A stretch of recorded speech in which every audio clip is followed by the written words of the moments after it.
Welcome to How to Become a Production SQL Database Administrator. My name is Raphael. In this video, we're going to look at the authentication mode. And we're going to specifically look at the two types, the Windows authentication mode, and then what's called the mixed mode, which is a combination of SQL Server authentication and Windows authentication. So before I begin, let me log on to the server. So I'm going to log on to the server, put my password, and log on to the physical box. Now that I've logged onto the physical box, I'm going to click on the SQL icon to connect to the server. But before I do that, I want you to look at this option here called Authentication. You'll notice here that I have two types. One is Windows Authentication and one is Windows SQL Server Authentication. So the question now is, which one should you use and which one has more advantage and disadvantage? So before I do that, let me look at some of my notes. Choosing authentication for SQL. During the installation of SQL, when you installed SQL, you came across this page for security, and that security page was asking you to verify which authentication mode do you want to select. Do you want to select Windows authentication mode or what's called a mixed mode, which is a combination of SQL Server and Windows authentication mode? So let's look at the difference. If you choose Windows authentication mode, you should note a couple of things. One is if you do select that, then the Windows, when you select that, it will all automatically disable what's called the SQL Server SA account. And the SA account stands for System Admin Account. It has godlike powers, so it should be very careful as to who uses it. And we'll be telling you in a few minutes as to whether you should use it at all. So if you use Windows authentication, then by default, the SA account will be disabled. If you choose SQL Server and Windows Authentication mode, then a window will pop up asking you, so let's look at that. So if you choose mixed mode, Windows Authentication and SQL, then you must provide and confirm a strong password for the SQL built-in system admin account called SA. And this is what I'm referencing. So if you choose Windows, a Windows pop up, make sure you give it a very strong password and say OK. And the reason we want to do that, and we want to be very careful with the system admin account, as I said, because it has godlike powers. It controls everything in the SQL environment. And it's an often target for malicious users and what's called SQL injections, which means people are trying to, because this is a well-known account, the SA account, people will try to hack into it using that SA username. So it's best practice to actually rename the SA account to something else, and obviously if you need to use a SA account for any reason, then obviously create another account and give it SA system admin account. So we'll be going with that in a second. So this is, as I said, I create another account and give it system admin if need be, and ideally you should not activate it. And if we choose Windows authentication, it's actually deactivated, and I'll show you that in a second. So verifying connections via Windows authentication. So what does that mean? So when a user connects through Windows user account, and you've seen that, SQL Server validates the username and password using the Windows principal token in operating the system. So what does that mean? Basically, it just means if you use a Windows domain account, then SQL will just rely on that Windows operating system and validate it. It does not need a password or a user account or a login. It just says, yes, I know you're part of the Windows authentication and it's gone through the security protocols, and I'll accept your token. So that's what it means. And the other advantage of using a Windows authentication is because you're in a part of a domain, and because the domain has greater security protocols in terms of controlling the password policies, the complexity of strong words and account lockouts, it has it better than SQL authentication. So it's recommended over SQL administration authentication. So now obviously you can verify connection via SQL authentication. So and I'll show you in a second where I'll create a login bypassing the Windows user account. I'm not going to use a Windows account as I previously demonstrated, but I'm actually going to go straight into SQL login by using an SQL login, and I'll demonstrate that in a second.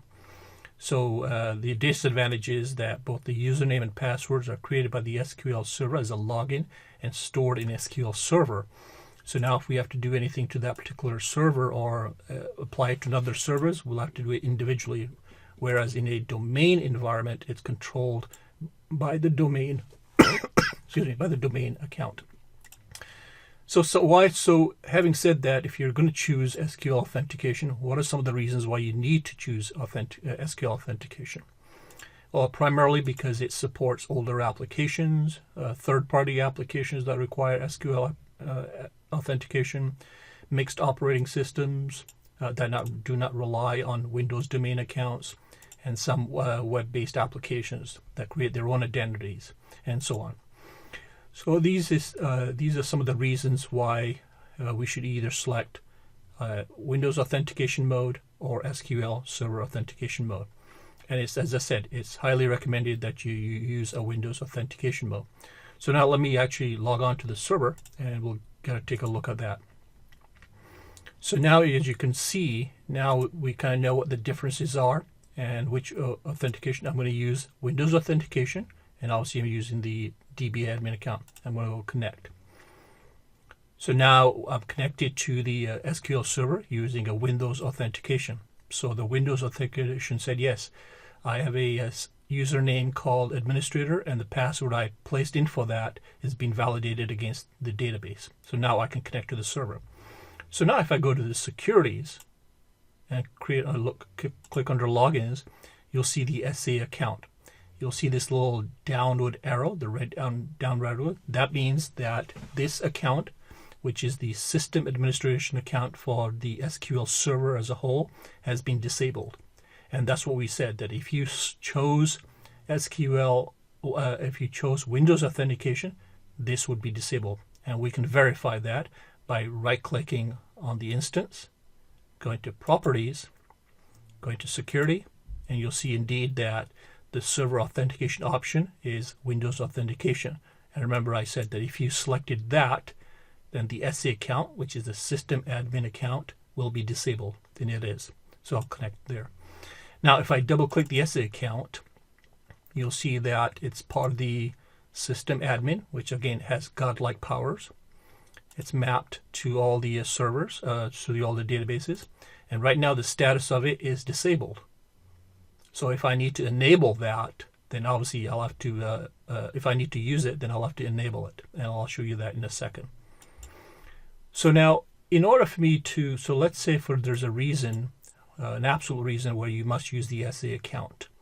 So obviously we have to activate this. And how do you activate it? Well, the first thing we have to do before we can activate it is change the authentication mode. And to do that, right-click on the instance, go Properties, Security, and here we're going to have to change to SQL Server and Windows authentication mode. As soon as I go OK, a window will pop up asking that changes will not take place until the SQL is restarted. So go OK. And now I'm going to go right-click, and I'm going to go Restart. So now it will start to restart both of the engine and the SQL agent. So I'll just take a couple of seconds while the services have been restarted. And then you'll see that, as you can see, it's restarting. And then you'll note that when I go back to the properties, the mix mode option will be set. So now if I go right-click, Properties, Security, you'll notice that has been checked. So let me cancel. So now if I go back to Securities, Logins, and SA account, and I'm going to change now obviously here you have specify old password, enforce password. Obviously in a production environment, you do want to select this. For our purposes, I'm not going to. And I'm going to change the password.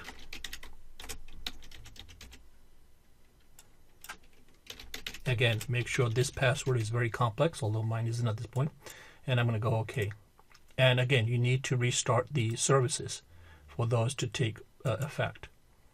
And then right now you'll see a downward arrow, red arrow. When it restarts and refreshed, that will disappear. And then I can use the SA account. So let's just wait and then refresh. But again, you want to be very careful about giving this to anyone. Again, I don't give it to anybody. And look at the securities, logins, and let's just refresh that. Let's refresh it.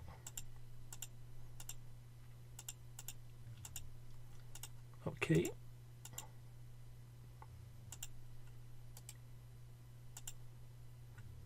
Okay, now let's see why it's not refreshing.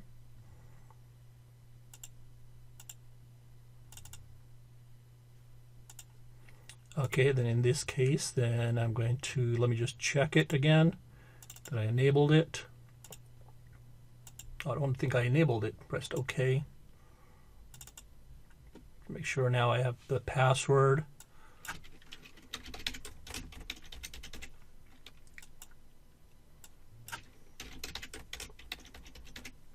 Okay, I just want to make sure I've enabled it this time. Okay, now I'm going to restart the services, and hopefully this time it'll work. So maybe I didn't enable it the first time. So it just takes that for a second. Obviously you'll have to do this in off hours because you don't want the services to be interrupting in your production environment. So let's continue with this, and I'll refresh it, and you'll be able to see now that I'll be able to go to securities, logins, and there it is. So now it's active. So what does that mean? Well, that means now I can connect to the SQL Server if I need be on an emergency. Now I can use SQL authentication mode rather than Windows mode. So now I'm not using DB Administrator to log on to the SQL instance. I'm going to use the SA account. And I've already connected it. So let me just update the password and go connect. And now I'm connected. And obviously, again, I can do anything I want with the SA account, but it's highly recommended that you disable it. So what is the best practice for this? So let me disconnect from this. The best practice is to do the following. Open the login, double click it, go to status, disable. Okay, and now let's refresh it. And it's disabled, and then I would actually rename it to something else. So I'm just going to leave it as SA for the time being, but you should give it something else so people can't view it. So I'm going to rename it back, and that's it. So that gives you an illustration of which authentication mode you should select. And again, you should select Windows authentication mode unless there's a need for SQL or a mixed mode authentication. And I've illustrated the reasons. And it's good practice to disable SA account. Don't use it under virtually any circumstances. It's a very powerful one, and you don't want to use it. And if you must use it for various tasks, then create another user account and give it the same system admin rights, and that will take care of that business. So I'm going to leave it there, and I wanted to illustrate the importance of the SA account that you've been seeing me use, but it's not recommended. So I'll leave it there. My name is Raphael, and this is how to become a production SQL database administrator.